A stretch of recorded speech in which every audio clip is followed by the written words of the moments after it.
मित्रांनो, आई कुठे काय करते या मालिकेच्या आजच्या भागामध्ये अनिरुद्ध कांचनला म्हणतो, कांचनताई तुम्ही म्हणताय ना तसं काही नाही. मला अनिरुद्धचा हेवा वाटतो, आप्पांचा, केदारचा आणि अभिचा देखील हेवा वाटतो. कारण बाप म्हणजे काय असतं हे त्यांना समजतं आणि ते अनुभवू शकतात. तो अनघाला म्हणतो, अगं अनघा, त्या दिवशी जेव्हा जानकी माझ्याकडे आली तेव्हा मला समजलं बाप म्हणजे नक्की काय असतं. ज्यावेळी मनू घरी आली, माझ्याकडे पाहून हसली, तेव्हा तर मला काय झालं होतं काय माहीत. मी हे कधी अनुभवलंच नाही. नक्की बाप म्हणजे काय असतं, म्हणून मला हे अनुभवायचंय. यातून जो आनंद होतोय ना, मी जगात सर्वात जास्त ज्या व्यक्तीवर प्रेम करतोय त्या व्यक्तीबरोबर फक्त आता वाटून घ्यायचंय, बाकी काहीच नाही. ती अरुंधती म्हणते की गोष्टीचा कधीही त्यांनी हट्ट केला नाही, आग्रह धरला नाही. मला हे असं वाटत होतं की हे सगळं काही नको, आपल्या दुःखाची झळ उगीच त्या कोवळ्या मुलीला कशाला. पण तुम्हाला एक सांगू का, मनू घरात आल्यापासून 18-20 वर्षांनी मी तरुण झालीये. तिच्या गोड बोलण्यानी, बोलक्या शब्दांनी माझ्या मनावरच्या जखमा ह्या अशा पुसून गेल्या आहेत. तिच्या इवल्याशा हातांच्या स्पर्शाने माझा सर्व जुनेपणा झटकून टाकलाय. अनिरुद्ध आता रागातच म्हणतो, जाऊ दे अरुंधती, अगं तुला नाही समजणार. दुसऱ्यांवर उपकार करण्यासाठी तू कोणत्याही थराला जाणारी बाई आहेस. तर अरुंधती म्हणते, मला कुणावरही उपकार करायचे नाहीयेत, मला स्वतःवर नव्याने प्रेम करायचंय. मला त्या आशुतोषवर प्रेम करायचंय ज्यांनी स्वतःची इच्छा असतानाही माझ्या इच्छेसाठी, मी प्रेमासाठी सर्वात मोठा आनंद गमावून बसणार होते. माझ्या संमतीची ते वाट पाहत होते. अगदी नकार पचवण्याची सुद्धा त्यांनी पुढे मला तयारी दाखवली होती. सुरुवातीला मी सुद्धा हे करताना घाबरले होते, परंतु आता नाही. त्यावरती अभि उठतो आणि म्हणतो, या सगळ्या गोष्टींमध्ये जर त्या मुलीचं नुकसान झालं तर आई. अरुंधती म्हणते, म्हणजे तुला नक्की म्हणायचंय तरी काय. त्यावरती आता तो म्हणू लागतो, आई तू 50शीत आलीये आणि ती मुलगी ऐन तारुण्यामध्ये आल्यावर त्यातून होणारे प्रॉब्लेम, त्याचबरोबर तुमचे उडणारे खटके, याचं काय. आता अरुंधती म्हणते, अरे ते तर आता ईशाबरोबरही उडता येतच. मी कितीही तिला समजून घेण्याचा प्रयत्न केला तरीही आमच्यामध्ये भांडणं होत आहेत. केदार म्हणतो, अरे आपण अरुंधतीला जरा समजून घेऊयात. अरे एवढा जनरेशन गॅप तर असणार आहे, पण अभि एक गोष्ट तू लक्षात ठेव, तरुणाईला जवळ केल्यानंतर आपणही तरुण होतो आणि आयुष्य देखील वाढतं. अरुंधती आता पुढे म्हणते, अरे मला माहितीये माझं मरण जवळ येत चाललं आहे, परंतु नात्यांची श्रीमंती हे माझ्या मरताना जवळ असणार आहे आणि माझ्या मायेच्या माणसांमध्ये, नात्यांमध्ये जर भर पडत असेल तर ते चांगलंच आहे ना माझ्यासाठी. आता लग्न करून 2 कुटुंब जर एकत्र येत असतात, एका नव्या मुलीला कुटुंबामध्ये सामील करून नवीन कुटुंब का नाही तयार होऊ शकत. तेव्हा आप्पांना अरुंधतीचे हे विचार खूप आवडतात. ते केदार, विशाखाचं, आशुतोष अरुंधतीचं कौतुक करतात आणि म्हणतात, तुम्हाला जी काही मदत लागेल ना ती मी अगदी निस्वार्थीपणाने करायला तयार आहे. आता आप्पांकडे कांचन रागात पाहू लागते. केदार आणि आशुतोष आता आप्पांचा आशीर्वाद घेतात आणि म्हणतात, तुमचे आशीर्वादच आमच्यासाठी खूप मोलाचे आहेत. अरुंधती देखील अगदी इमोशनल होते. केदार म्हणतो, आता आनंदाचा दिवस आहे, अजिबात कुणी डोळ्यातून पाणी काढायचं नाही. अरुंधती म्हणते, मी तुझ्याकडून आता घसघशीत ओवाळणी घेणार आहे. तो म्हणतो, हो आणलीये ना. केदार आता पाटावर बसतो तर अरुंधती त्याला ओवाळते, त्याचं औक्षण करते. घरातील सगळेजण खूप खुश असतात. तर तो आता अरुंधतीला घसघशीत अशी ओवाळणी देतो. मग नंतर आता अभि आणि यश हे दोघेही पाटावर बसतात. दोघांनीही ईशासाठी गिफ्ट आणलेलं असतं. ईशा आता अभिचं औक्षण करते आणि तिला छान असं गिफ्ट देतो.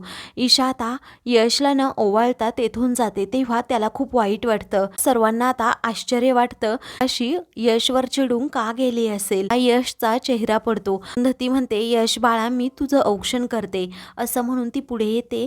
तर अनघा आणि संजना पुढे जातात. त्या तिघीही मिळून यशचं औक्षण करतात. त्याला आता खूप आनंद झालेला असतो. तर बाहेर मैदानामध्ये आता केदार, आशुतोष आणि मनू हे तिघेही लपाछपी खेळत असतात. मनू आता लपलेली असते. आता केदार खूप दमलेला असतो.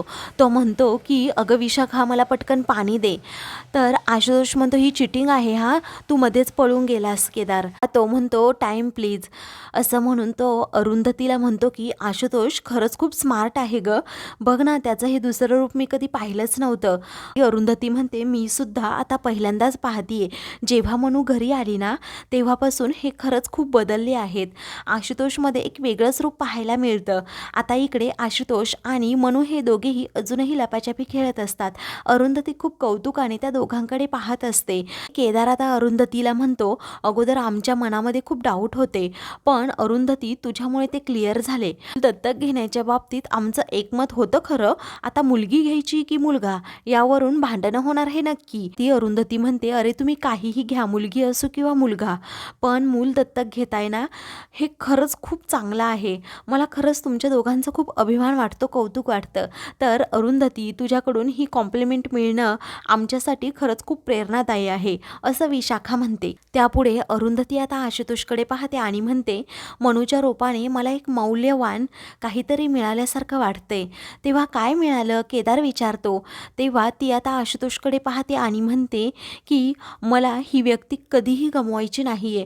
खरंच माझ्या आयुष्यामध्ये ही खूप महत्त्वाची आहे. आशुतोष आता लपून बसलेला असतो तर मनू त्याला शोधत असते. यश हा रूममध्ये असतो. तेवढ्यातच आरोही आता तेथे येते आणि म्हणते, हाय यश, मी जाऊ का आता?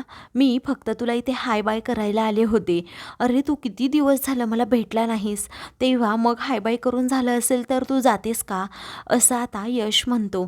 त्यावरती आता ती म्हणते, काय रे यश असं काय करतो? मी तुला खरंच खूप मिस केलं, दिवाळी होती ना म्हणून. आपण उद्या कॉफीसाठी भेटूयात का?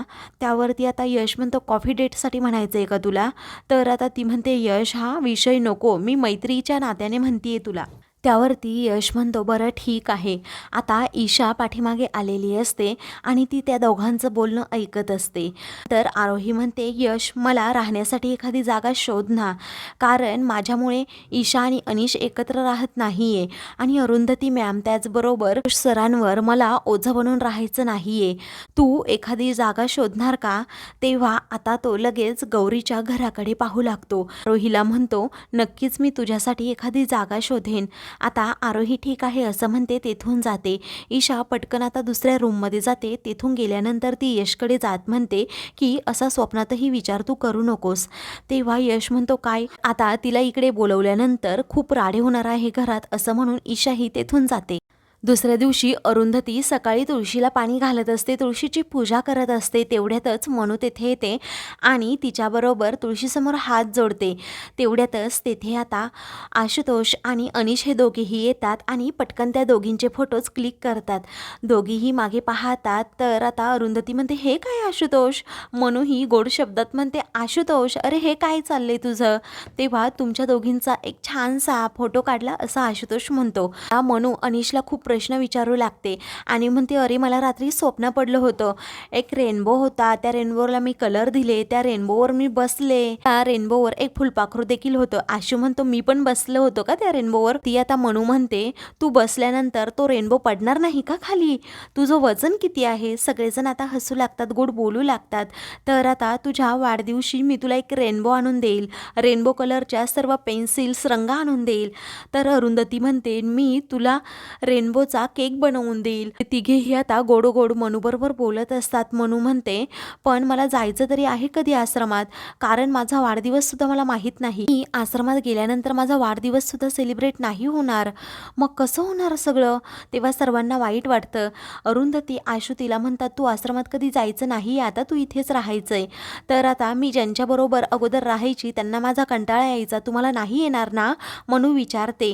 तेव्हा आशुतोष अरुंधती म्हणतात की नाही येणार. म्हणून ते दोघेही तिला आता जवळ घेतात. अनिशला खूप आनंद होतो. मित्रांनो, पुढील भागामध्ये अभि हा अनघाला खूप मोठ्या घराची स्वप्न दाखवतो आणि स्वप्नावत खरंच तू जीवन जगशील असं म्हणतो. तेव्हा ती म्हणते, अभि मी त्यातली मुलगी नाहीये, मोठ्या घराला भाळेल आणि तुझ्याबरोबर येईल. तर दुसरीकडे अनिरुद्ध म्हणतो, मी खूप बिझनेस करण्याचा प्रयत्न केला पण मी खड्ड्यातच गेलो. तेव्हा संजना म्हणते, माझ्याकडे एक ऑफर आहे, तू माझा पार्टनर होशील का? तेव्हा अनिरुद्ध तिच्याकडे पाहतच राहतो. अशाच मालिकेंचे पुढील भाग पाहण्यासाठी चॅनलला सबस्क्राईब करा.